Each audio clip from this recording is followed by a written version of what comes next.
Okay, Space Elevator. Thank you for doing this interview, by the way. My first question, I think I'll ask David the first question because it's a real stinker. Oh, good. Billy Gibbons once said of the music of ZZ Top, it sounds like four flat tires on a muddy road. How, Okay.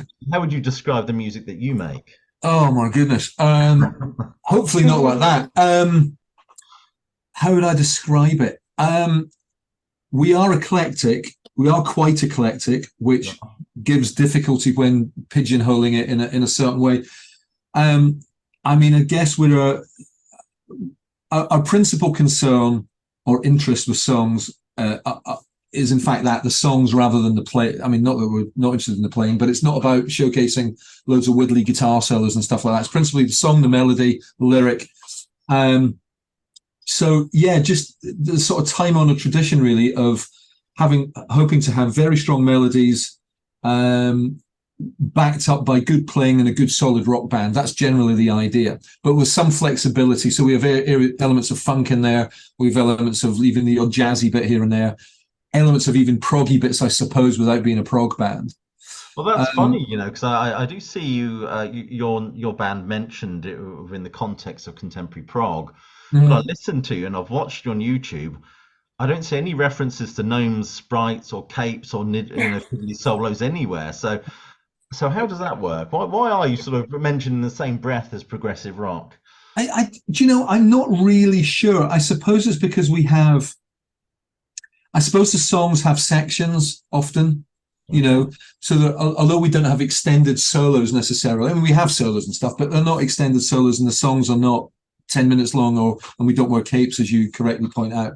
Yeah, yeah. Um, Hope you're I, going to d- rectify that. yeah, I guess it must be something to do with I don't know, a general sound that we make. Because let's be right, I mean, within the band, we have grown up on Genesis, It Bites in particular, Mhm. for most of us, Rush. So often I'll find, I can't speak for Dutch about this, but if I'm coming up with a song idea, I frequently find when I'm coming up with a thing and I'm recording my own little demo, I'm thinking, oh, this is a bit Rush-esque, and then I'll also think it's quite a lot like Led Zeppelin, but that's in the context of a guitar part or something. And by the time it goes through the funnel of everything and comes out the other end, it doesn't sound anything like that at all. Yeah, yeah, But yeah. it must be starting from a similar kind of place somehow. Yeah, And yeah. then we have our whatever our sound is that it sort of goes through and comes out at the back end of. Um, but And we do quite often mention space themes in our songs, and Yeah, Excellent. that's space quite things get proggy. mentioned quite a lot. Yeah, that's true. So maybe that gets put in, and maybe some of the imagery on the album covers and the name of the band and one thing and another. That might be the reason, but it's we had I remember when we released our first album, 2014 was that? 14, yeah. And there was at some point there was a distributor. I can't remember the specifics of this now, but there was a distributor or some kind of label involved. We're going to be involved at some point, and they said, "Yeah, we'll be releasing this under our prog section." We're like, "Fine, if that's what you think works, that's cool with us." But I agree. We don't seem typically prog to me, Yeah, you yeah. know, but we do seem to get mentioned in those areas. And I think, do you know what? If we did like a prog festival, let's say, Yeah, yeah, I think we could fashion our stuff in such a way yeah. that it Because wouldn't be out of place. I've heard you do a wonderful version of Spirit of the Radio, I must admit.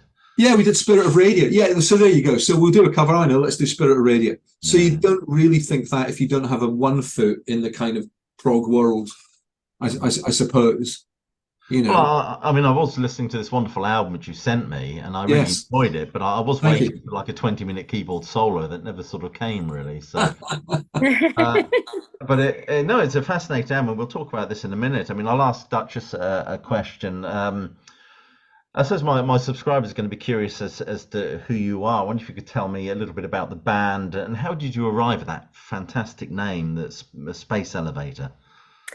Well, David and I have worked together as musicians Mm. for quite a few years now. We were writing songs for like library music and commercials and things like that. And we thought, why don't we write something for us that's the kind of music that we want to listen to ignoring any trends, any current trends in music, and just, you know, an homage to our kind of music. And we were thinking of a name that needed to be as big and bombastic as, say, Led Zeppelin, I suppose. And I came up with Space Elevator. Oh, so you're to blame for that, are you? Yes. Yeah. Yeah. It's a wonderful name. It really is. You know, it must be hard to come up with really good names these days. Most of them are taken, aren't they? Yeah. Yeah. I don't know. Go on. And it's an actual thing. A space elevator is an actual thing.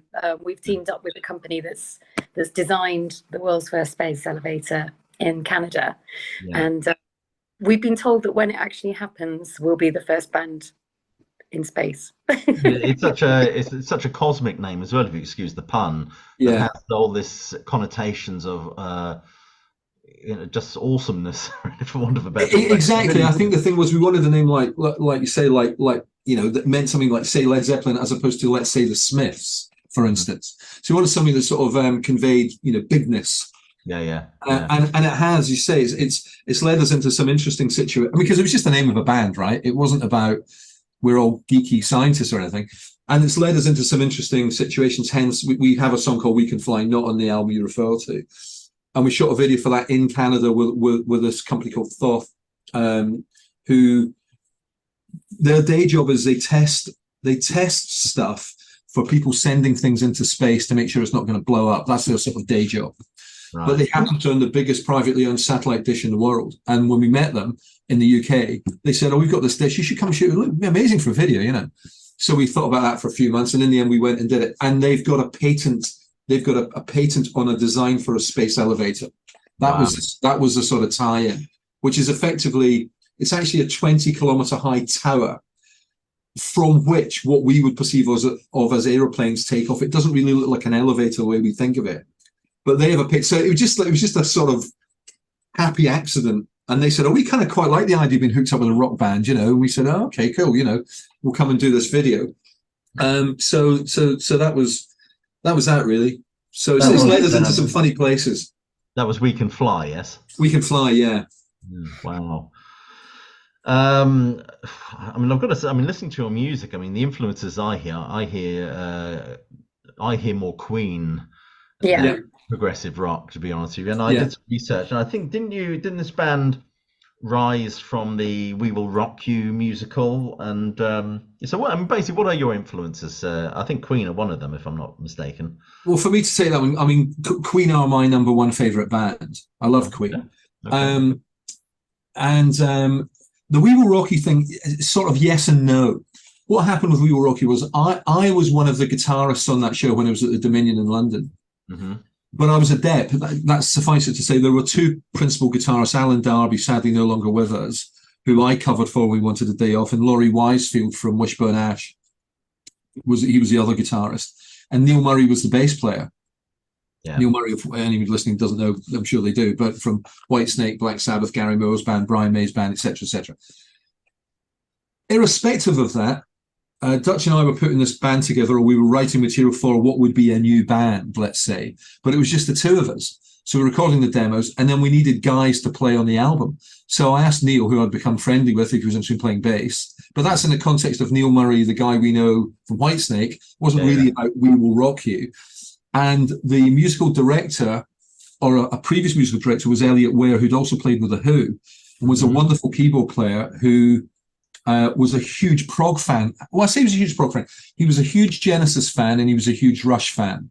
And he was a huge Francis Dunn Unit Bites fan. And he was one of the few keyboard players I'd ever met where if you gave him a reference like Firth the Fifth, he'd say, "Oh, you mean this?" And he'd play you Firth the Fifth, right? Yeah. So this was ideal. So it wasn't that the band came out of We Will Rock You in that sense. Dutch wasn't in We Will Rock You. I was doing it as a dep guitarist. I met Neil and Elliot there. And Brian Green, our drummer, had nothing to do with it either. I just, so that's kind of, but there was an early sort of PR companies being what they are, decided to do the kind of We Will Rock You angle, but we weren't really coming from We Will Rock You in that sense. It was just myself playing there and meeting two other musicians who were in the band, and that was the original band. But that was on the first album. Since then, we now have Chaz McGuire on bass and Michael Bramwell, who does have a We Will Rock You connection because he was involved in it overseas. But again, he was also in. He played with Bartley James Harvest, Susie Quattro. wow. Steve Vai played with lots of different people. So he's now our keyboard player and has been on the last 2 albums. So that's the We Will Rock You thing. Okay. Sort of yes, but not exactly. I mean, I've got to ask the Duchess is incredible voice. I mean, who are your influences vocally? I know you've got a picture of Sinatra behind you. Who are your influences vocally? Yeah, well, I mean, massively. I mean, I grew up around Sinatra, Ella Fitzgerald, and then the Beatles, the Stones. Probably my first rock influence was Alice Cooper, majorly. Absolutely love early Alice Cooper. And I love. He's not got what I would call a fantastic sort of. He's got an idiosyncratic voice, though, hasn't he? Yes, really? yeah. But your voice is it can lend itself to soul and funk and everything. It's an incredible voice. Oh, thank you very much. So Alice Cooper, and who else? Yeah, Alice Cooper, Steven Tyler, Robert Plant, of course. And yeah, it's just kind of. I mean, I think there's probably a bit of, like you say, there's a bit of everything in my voice, all the different styles that I'm into, because I did train in theatre, as musical theatre as well, so that's probably sort of made the range a bit more extensive. But yeah, I mean, in terms of frontmen, it's definitely Alice Cooper and Mick Jagger, and not really the female singers so much. I love Kate Bush as well. Kate Bush. Yeah. Joni Mitchell, she's got a lovely voice. Yeah, incredible. Yeah. Anyway, this wonderful album that you sent me, I love the sepia tones of it and everything, and it's got a kind of a nice Western feel when it begins. Is it a themed album? I guess, yeah, to begin with, it was sort of the persona non grata thing. I was sort of going through a bit of a professional dilemma at the time, involving a court case that I can't actually discuss because I had to sign a non-disclosure. But yeah, and it was basically about misunderstandings and people being cancelled, which then became a larger thing and a theme that people are quite familiar with in the world today, you know, social media and all that stuff, becoming persona non grata, you know, which is quite dystopian, isn't it, really? Yeah. It really is worrying. It's although we must be very careful going down this avenue of conversation, otherwise all our bank accounts will suddenly be shut. I know. But it is really scary. It's scary the way the world's going. Really scary. I totally agree with you. Yeah. So obviously that taps into a kind of that idea, that a sense of almost like sort of becoming a non-person, maybe, or and there's a really interesting song on here, I must say. There's a lot of interesting songs on here, actually, but there's one, a Stevie Nicks Smile. And the reason that I find that interesting is that she comes across as quite a broody one, really. I've never actually seen her smile, so I'm just wondering what inspired that one. I think when she smiles through all that she's been through, it's a special moment when she does smile. I suppose I meant it in that way. Yeah. But I mean, I've seen Fleetwood Mac. She's all sort of lace and twirls and things like that. I don't see many smiles unless something awful happened to Lindsay Buckingham, and then she's way. But so that song interested me, and also another one I'll ask you about, Cheerful Frank. First of all, who is Cheerful Frank, and why is he so bloody cheerful? Cheerful Frank is Francis Dunnery. Oh, okay. Right, and he's heard the song and he approves of it. And how that came about, though, was if you read through that, there are a lot of It Bites references in the lyric there. Right. But the song originally came about because I was playing acoustic guitar and I had a couple of chords, and my thought was, this sounds like a cheerful Francis Dunnery solo song. That was just my feeling of strumming these two chords. It sounds like one of his. It didn't sound exactly like one of his solo tunes, but it was like, this sounds like a cheerful Francis Dunnery song. So the working title for the backing track was Cheerful Frank. That was it. Dutch wrote the lyrics and actually just took it kind of at face value, really, and went and wrote a bunch of and there's a kind of nostalgia in that song as well. There's a kind of summersy, retro-y, we're going to go off and watch a gig, blah blah blah kind of thing. And there's a few specific It Bites lyric references in there. And that's where that came about. But it's about it's not exactly about Francis Dunnery, but it's inspired by It Bites and him, really, and going to see gigs when we're younger and going to see It Bites and that kind of thing. That's really what it's about. But it came about just because of a couple of calls, and I thought I'd been listening. I don't know if I'd listened to it at that time particularly, but he's got that album Fearless, and I used to listen to that album a lot, actually many years ago now. And it just, when I was just strumming the acoustic guitar, I said, it's just got that kind of vibe about it. And that was just the working title. And then it went off into a different place when we had the band in and everything. But that was that was kind of the idea. And there's a couple of technical homages. Yeah, so it became about how somebody's music can lift you up and make you feel more cheerful. Yeah, absolutely. He has gone a bit happy clappy as well, though, Francis Dunnery. So he is quite cheerful now, as opposed to how he used to be. Well, I must admit, I'm a huge Whitesnake fan, and I caveat that with the sort of old Whitesnake, that stuff. So, I mean, I think you've already answered this question already. I was just going to ask you about Neil Murray, really, and how did he get involved with you, and what was he like to work with? Well, Neil was very easy to work with. I mean, I'm pretty friendly with Neil, and we've spent some. We went through a phase of 4 or 5 years where he would come and spend New Year's Eve, or Hogmanay to us Scottish people, at my place here. He's now living up in Scotland, although he's actually currently playing in We Will Rock You in their run at the Coliseum in London right now.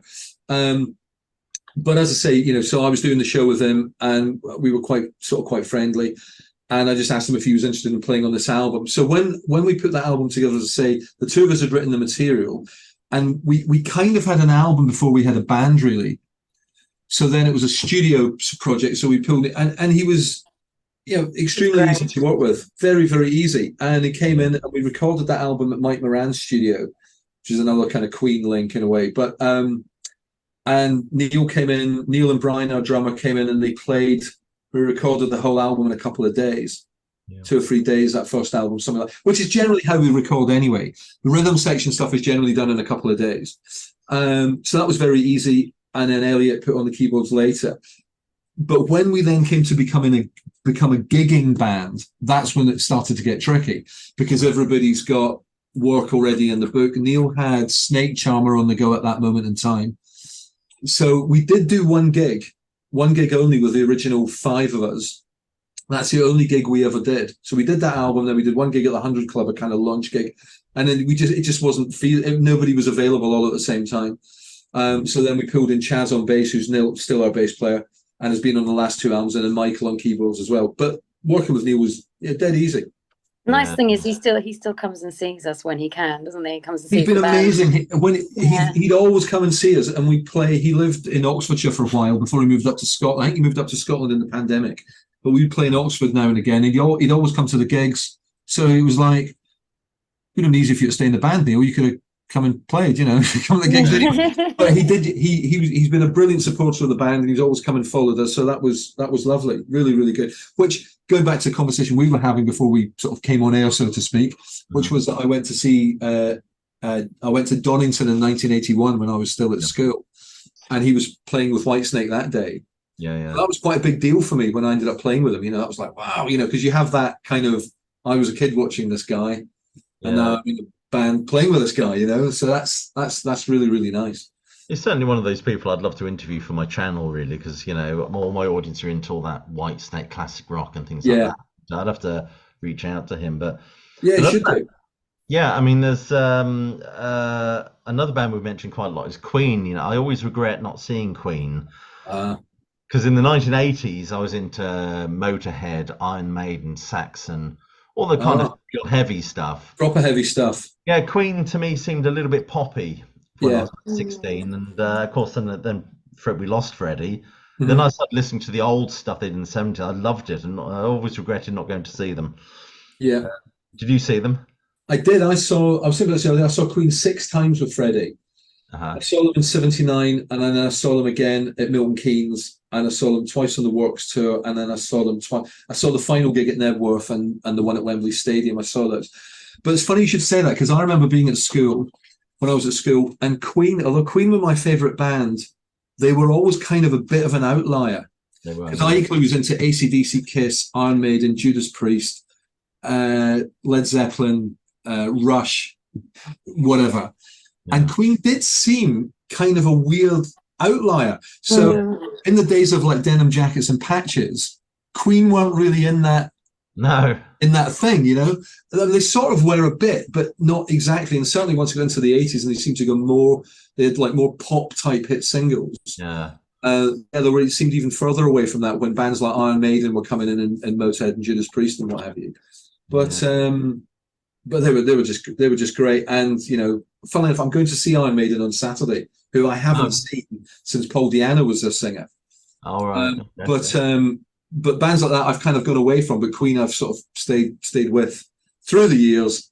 So yeah, I'm a big Queen fan these days. My daughter, who's just getting into Queen, you know, I love them. I always regret not seeing them. But as I said, I was more interested in Judas Priest and Motorhead at the time. Yeah. Then I Want to Break Free, which just seemed a little bit too poppy for my taste at the time. Yeah. I always regret not going to see them. I'm going to ask you, your second album seems quite a direct album compared to the first one. Did you feel you wanted to pursue a rockier sound with the second album? Yeah, I think we did, didn't we, David? I think it was... We did. I think the other key difference with the second album was, by the time we recorded the second album, we were a band. When we say we'd written a load of songs, and we effectively got session musicians into play, effectively. Although the intention was for that to be the band, don't get me wrong. That was the intention, right? These are the guys, and then it just kind of didn't happen. The time we did the second album, Chaz was in on bass. We weren't bothering with a keyboard player live, and we gigged quite a lot. I mean, we've never been a band that have gigged like massively, but we gigged, and we were more of a band by that point. So when we went into the studio, it was a band that had been out and played live, and even some of the songs on that album we had played live before we'd recorded them, which was the complete opposite of the first album. And I think our thinking at the time also was to be a bit more direct, a bit more guitar oriented, whereas on the first album, there was still keyboards on the second album, but on the first album it was more like 50-50 with the keyboards or the piano. This was more guitar based probably, but the idea was to make it more kind of rock based, but also have the songs a bit more concise. Yeah. So the songs are generally a little bit shorter. Not all of them, but they're generally a little bit shorter, sort of 4 minutes long kind of thing. First album, they were a bit more, but if they're longer, you know. So yeah, it was, there was a kind of conscious effort to make it more straight ahead rock, I think. But by the same token, we had been playing as a gigging band, and a gigging band without a keyboard player. So we were more that way. Ironically, we've now gone back to actually having a keyboard player and playing live, because it just opens up so much more stuff. But at that time, that's I think that's why that album came out a bit more straight ahead rock, more punchy, than the first one. Yeah. I've got to ask Duchess actually. I mean, Queen for a Day, where was that filmed? And it was interesting to see the video, because you're wandering around all this period costume. It's not really how I'm used to seeing you on stage, so to speak. No. Where was that filmed? The outside was Blenheim Palace. Okay. Where was the inside, David? The inside, I always forget the name of it. The inside was at a college at where's the women's prison? That's the only place I ever remember where it is. Holloway. Holloway, yeah. Holloway, Royal Holloway College, whatever you call it, Royal Holloway, and that's where the internal shots were done. So the outside Mike Moran on piano, who played piano on that track. And I just got to mention here, Adam Van Ryn, who's our sort of producer engineer, also shoots all of our video completely on his own. So it's just all shot one guy, and he's just incredible. And other than our very first video for the song Elevator, he shot all of our videos, and he's just amazing. So he did an incredible job, and he found the location. Well, we knew Blenheim Palace existed, obviously, but he found this location for the internal and managed to get us in there, and that's where that was done. Yeah. Well, Blenheim Palace, if I'm not mistaken, that's Churchill's old place, isn't it? And I believe that's right. It's in Oxfordshire, isn't it? Yeah. I've never been there. I wasn't there that day, so I've never been to Blenheim, or have I? I don't think I've been past it many times. I'm from Reading originally, and I know my father, when we used to drive from the north to Reading to see my mother, we'd always go past he'd always go that way, past Blenheim. Avoided the M25 as much as possible. Good idea. Good idea. Am I right in assuming you have a new album coming out? Are you recording a new album at the moment? You've got one coming out? Yeah, we are. It's really exciting. Let us know anything about that. We are writing alongside Russ Ballad, Okay. Argent fame, and Since you've an been gone. incredible. Yeah. Since you've been gone, Won't give rock and roll tune. Yeah. Yeah. So it's amazing. It started off. We thought it was just we were going to write a couple of songs with him, and it's grown into a whole album, hasn't it, Wow. David? It has, yeah. Yeah. Which has been great. So I mean, this is a completely different way of working for us. Yeah. In the sense that we go to Russ's place and we sort of record as we write. So the album's sort of getting recording as we're writing it, as opposed to we normally demo at home. The whole band play on the demos, and then we go into the studio and record vocal. Different albums we've done in different ways. But we normally have like everything kind of fully fleshed out. Then we go in and do it. Yeah. In this case, we're up at Russ's. Two of us are up at Russ's, and we're writing with him. And we've got about 10 songs so far in various states of completion. And as we have an idea, we just immediately start recording. So that's been really interesting. It's been really interesting to work with him. It's made us think about writing in a slightly different way. So I've got no idea when this will be finished and when it will come out and all that kind of thing. But yeah, we went there. The backstory to that, by the way, is we were supposed to do a European tour with Russ, where we were going to be supporting him, and it got cancelled because of COVID. Okay. Right at the start of COVID. In fact, it was the day before we were supposed to go. Before we were supposed to fly. It was 14 gigs across Germany and Holland and Belgium and Austria, and it got cancelled the day before we were meant to go. Just at that point where COVID was landing and people were kind of going, "Oh, this looks like it's a thing." It was the end of March. It was March, so it didn't happen. So we were in touch because we didn't know him before that. The common denominator was the European tour promoter who knew both of us independently. So we contacted Russ and said, "Look, we're going to be 3 weeks together on a bus here. What say we take you out for a curry kind of thing and meet before we meet on this bus?" So we went out and we met, and we got on. The whole band went. We got on great with him, and that was that. And then the two of us subsequently went for a curry with him and his band before this tour. So we were getting on very well, and then the thing just didn't happen. Blah blah blah. So we kind of knew each other, and I would speak to him on the phone very occasionally, not very often. There was a couple of bits of industry advice were required, and I phoned him up, and he very kindly gave me some advice about some stuff. I gave us some advice about some stuff, and then just through a mutual friend, really, the idea was floated of us sort of writing together. So we went round there tail end of last year, and we just sat there with a couple of acoustic guitars, and Yeah.